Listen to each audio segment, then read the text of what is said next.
ഒരിക്കലും നിങ്ങളുടെ ജീവിതത്തിൽ ഒരു കഷ്ടപ്പാട് വരുമ്പോഴോ അല്ലെങ്കിൽ നിങ്ങൾ പ്രാർത്ഥിച്ചിട്ട് നിങ്ങൾക്ക് നടക്കാതെ പോവുകയോ ചെയ്യുമ്പം ഒരിക്കലും ദൈവത്തിന് കുറ്റം പറയരുത്.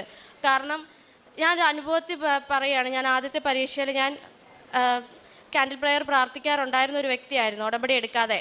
പക്ഷേ ഞാൻ ഫെയിലായി പോയപ്പം അതുപോലെ ഞാൻ കരഞ്ഞ് ദൈവത്തെ ചോദ്യം ചെയ്ത ഒരു നിമിഷം എൻ്റെ ജീവിതത്തിൽ ഉണ്ടായിട്ടില്ല. അതുപോലെ ഞാൻ കരഞ്ഞ് രാത്രി മുഴുവനും കരഞ്ഞ് ഞാൻ ചോദ്യം ചെയ്തു, എന്തിനെന്നെ തോൽപ്പിച്ചു, ഞാൻ പ്രാർത്ഥിച്ചതല്ലേ, എന്നിട്ട് എന്നെ എന്തിന് കൈവിട്ടു, വേറെ ആരും പ്രാർത്ഥിക്കുന്നതിൽ കൂടുതൽ ഞാൻ പ്രാർത്ഥിച്ചില്ലേ, എന്തിനെന്നെ കൈവിട്ടു എന്ന് ചോദിക്കാത്ത ദിവസങ്ങളില്ലായിരുന്നു. പക്ഷേ ഞാനിപ്പോൾ ഏറ്റവും കൂടുതൽ എൻ്റെ ജീവിതത്തിൽ വിഷമിക്കുന്ന ഒരു നിമിഷം ഞാൻ അങ്ങനെ ചോദിച്ചു പോയല്ലോ എന്നോർത്താ. എന്തിന് ഞാൻ അങ്ങനെ ചോദിച്ചു പോയി, ഞാനത് ചെയ്തത് തെറ്റല്ലേ? ഒരിക്കലും നിങ്ങൾ ആ ഒരു തെറ്റ് ചെയ്യരുത്. നിങ്ങൾ ആഗ്രഹിച്ച ഒരു കാര്യം നടന്നില്ല എന്ന് പറയുമ്പോഴേ എന്തിന് ദൈവമേ എന്നോട് അങ്ങനെ ചെയ്തു എന്ന് ചോദിക്കരുത്. കാരണം നിങ്ങൾ വിചാരിച്ചതിൽ എന്തോ കൂടുതൽ നിങ്ങൾക്ക് തരാൻ വേണ്ടിയാണ് നിങ്ങൾക്ക് അങ്ങനെ ഒരു മാറ്റം ദൈവം തരുന്നത്. ഒരിക്കലും നിങ്ങൾ അതിനെ ഓർത്ത് വിഷമിക്കരുത്. നിങ്ങൾ ആരും അങ്ങനത്തെ ഒരു തെറ്റ് ചെയ്യരുതെന്ന് എനിക്ക് നിങ്ങളോട് പറയാനുള്ളത്.